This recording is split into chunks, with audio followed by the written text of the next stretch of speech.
आपने मेरे को वन एवं पर्यावरण वो उद्योग पे बोलने का मौका दिया, जिसके लिए आपका धन्यवाद, आभार।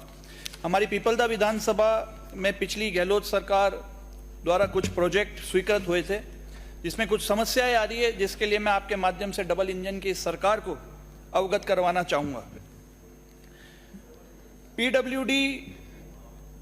पीडब्ल्यूडी विभाग की जो स्वीकृत सड़क थी बालूपा से संग्रामपुरा, आज दिन तक कभी सड़क नहीं पड़ी, और हमारी गहलोत सरकार के टाइम पे गहलोत साहब ने ये कृपा करी कि वहाँ से बालूपा से लेकर संग्रामपुरा तक जो सड़क स्वीकृत करी, पर उसमें समस्या ये आ रही है कि राज्य सरकार की एनओसी के कारण जयपुर कार्यालय में पत्रावली पेंडिंग है। तो माननीय मंत्री जी, एक तो आप ये कष्ट करें, पीडब्ल्यूडी विभाग की स्वीकृत सड़क फुसोत माता जी तक ये भी राज्य सरकार की एनओसी के कारण जयपुर पत्रावली में पेंडिंग है।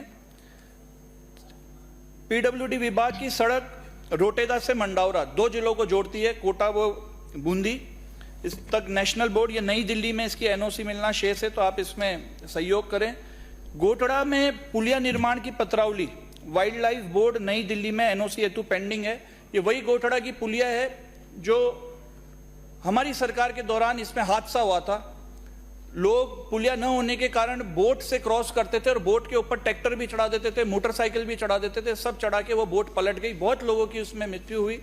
उनको मैं श्रद्धांजलि अर्पित करता हूं। बहुत पेपरबाजी भी, सब संवेदनाएं व्यक्त करते हुए माननीय गहलोत साहब ने इस पुलिया को स्वीकृत किया, पर इसकी भी एनओसी जारी नहीं हो रही। आज भी वो की वही स्थिति वहां पे उस पुलिया पे है, वहां पे आज भी उसी नाव में उतनी संख्या में लोग रिवर क्रॉस करते हैं। अगर कुछ हादसा होगा तो इसका जिम्मा और जवाबदेही सिर्फ और सिर्फ इस सरकार की होगी। मैं आपसे यह भी निवेदन करता हूं कि एक पीडब्ल्यूडी सड़क जो पिछले वाले बजट में माननीय वित्त मंत्री जी ने जोटोली से लेकर मंडावरा तक जो स्वीकृत करी थी, उसकी भी नई दिल्ली से एनओसी मिलना शेष है। इसके लिए मैं आपसे निवेदन करता हूं कि आप इसमें थोड़ा सहयोग करें। वर्ष 2010 में राज्य सरकार ने वन मित्रों का चयन किया था। 2 वर्ष की सेवाओं के बाद उनको हटा दिया गया। वर्तमान में राज्य सरकार वन भूमि पर वृक्षारोपण एवं वन्य जीवों के संवर्धन हेतु वन मंत्रियों का रजिस्ट्रेशन करवा रही है। अतः पूर्व में हटाए गए इन वन मित्रों को उनके अनुभव के आधार पर लगाया जाए, ऐसा मैं माननीय सभापति महोदय आपके माध्यम से मंत्री जी से निवेदन करूंगा, ताकि जो सरकार द्वारा जो योजनाएं ला जा रही है उनको धरातल पे उतारा जा सके। मैं माननीय सभापति महोदय आपके माध्यम से मैं ये भी मंत्री जी को अवगत करवाना चाहूंगा कि ठीक है, ओवर कॉन्फिडेंस में ये आंकड़े दिखाने के लिए बजट में करोड़ों पौधे लगाएंगे और आने वाले आगामी बजट में और ज्यादा करोड़ों की संख्या बढ़ाएंगे, ये ठीक है धरातल पर। धरातल पे काम दिखना चाहिए, धरातल पे काम होना चाहिए। पौधे कितने जिंदा रहते हैं, कैसे वो आगे चल पाएंगे, इसकी एक प्लानिंग बनाना वो ज्यादा मायने रखती है, ऐसा मैं समझता हूं। अखबार के माध्यम से पता चला कि एक सवाल में इसी सत्र में 60,000 से ज्यादा पेड़ लगाने का आंकड़ा दिखा दिया गया, लेकिन पता चला कि इनमें से कोई पेड़ ही नहीं लग पाए। तो मैं आपको कहना चाहूंगा कि ये जो आंकड़े दिए जाते हैं, हम ज्यादा अफसरों पर निर्भर नहीं रह सकते। पेड़ लगाने के लिए हमारे को स्वतंत्र संस्था या एजेंसी के मार्फत कार्य नहीं होगा जब तक हमारा, तब तक हम असली आंकड़े जो हैं वो सामने नहीं आ सकेंगे।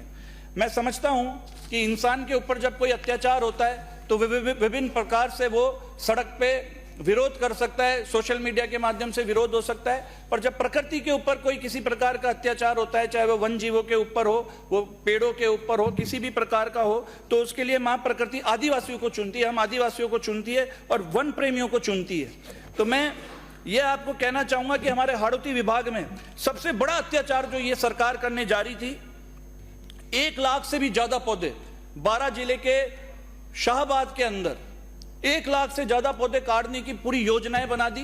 वो तो मैं धन्यवाद दूंगा माननीय हाईकोर्ट का, सभी वन प्रेमियों का, जीव प्रेमियों का, जिन्होंने विरोध प्रकट किया और माननीय हाईकोर्ट ने इसके ऊपर स्टे दिया। मैं आपको बताना चाहूंगा माननीय सभापति महोदय कि 12 जिले के शाहबाद में green agro energy private limited का पावर प्लांट लगाने जा रहे हैं, जिसको लेकर शाहबाद क्षेत्र में जो ट्राइबल बेल्ट है, वो बेल्ट भी आदिवासियों की है, उसके संरक्षित जंगल के 1 लाख से ज्यादा पेड़ काटने की केंद्र सरकार ने अनुमति जारी कर दी। 200 साल पुराने विकसित हुए इस जंगल की बलि देने का काम ये भाजपा सरकार करने जा रही थी। ये तो धन्यवाद है आदिवासी समाज का, सभी वन प्रेमियों का, जो उन्होंने विरोध प्रकट किया।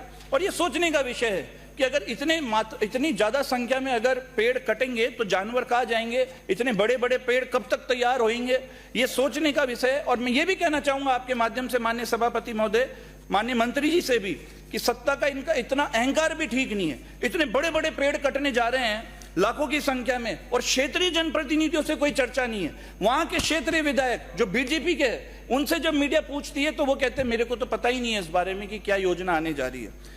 उस जिले के पूरे विधायक बीजेपी के भी और सांसद भी, वो भी बीजेपी के, वो भी पत्र के माध्यम से इस जो ये प्लानिंग जो प्रोजेक्ट लेके आ रहे थे इसका उन्होंने विरोध किया। तो मैं यही कहना चाहूंगा कि यही स्थिति प्रदेश में और जगह भी है। अभी माननीय शिव विधानसभा से आने वाले माननीय सदस्य ने भी अवगत करवाया था कुछ दिन पहले कि एमसीआर सूची 8 पर 17 खेजड़ी के पेड़ रातों रात काट दिए गए। और सोलर प्लांट लगाने वाली जो कंपनीज है उन्होंने साइट पर खेजड़ी के पेड़ काट दिए, और तो और पेड़ काटने से पहले न वन विभाग को सूचित किया और न ही उनकी अनुमति ली, और रात को मशीनें आती है पेड़ काट देती है, लोग बाद में वहां पे विरोध प्रदर्शन करते हैं। और इससे भी ज्यादा सोचने का विषय यह है कि एक तो पेड़ काटने से रोक नहीं रहे, ऊपर से जो कंपनियां जो खेजड़ी के जो पेड़ काट रही है उसमें ऐसा कोई प्रावधान भी नहीं है कि इसकी जगह, काटने की जगह वो कोई और पेड़ लगाए, इस प्रकार का भी कोई प्रावधान नहीं है। तो ये हमारे को जो आज प्रदेश की जो स्थिति बनी हुई है वास्तविकता, उस पर ज्यादा सोचने की जरूरत है, बजाय इसके कि हम आंकड़ों में दिखाए बड़े बड़े करोड़ों की संख्या में हमने पौधे लगा दिए। मेरा आपके माध्यम से ये भी कहना है कि पेड़ों की जो प्रतिदिन बलि चढ़ाई जा रही है उस पर कोई रोक टोक तो है नहीं, पर गर्मियां, अब जो गर्मियां आने वाली है उसमें हीट वेव का भी कोई एक्शन प्लान सरकार के पास नहीं है। हीट वेव एक आपदा बनती जा रही है, इस बार 48 डिग्री से ज्यादा तापमान पहुंचने वाला है। आज जरूरत है कि नगर पालिका में ऑक्सीजन प्लांट को प्राथमिकता से बनाया जाए। हमारी भी जो ग्रामीण विधानसभा है, 2 नगर पालिका है, सुल्तानपुर एवं इटावा, उसके लिए भी मैं आपके माध्यम से माननीय मंत्री जी से निवेदन करूंगा कि जो शहर है उसके आसपास 50 से 30-40 बीघा वो ऐसी जमीन देखे जहां पे केवल पेड़ लगाए जाए और उसकी जो शुद्ध हवा है वो शहरों तक पहुंचे। शहरों में जो भूजल स्तर आज बढ़ रहा है, इससे वाटर लैगिंग की समस्या हो रही है।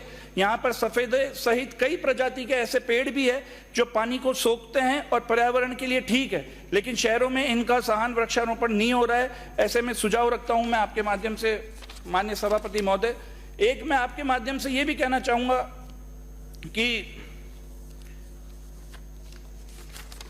उद्योग में जो है, मैं आपके माध्यम से मैं निवेदन करना चाहूंगा सरकार से कि जो स्वरोजगार और उद्योगीकरण के माध्यम से एसटी और एससी के विकास हेतु जो निर्धारित बजट की भागीदारी फर्मा, कंपनी, सोसाइटी को अनुदान के रूप में जो बांटकर एसटी और एससी के अधिकारों का जो हनन किया जाता है, ऐसी अनुदान प्राप्त फर्मों द्वारा एसटी एससी जनजाति लोगों को रोजगार देने के संबंध में ये विचार करें।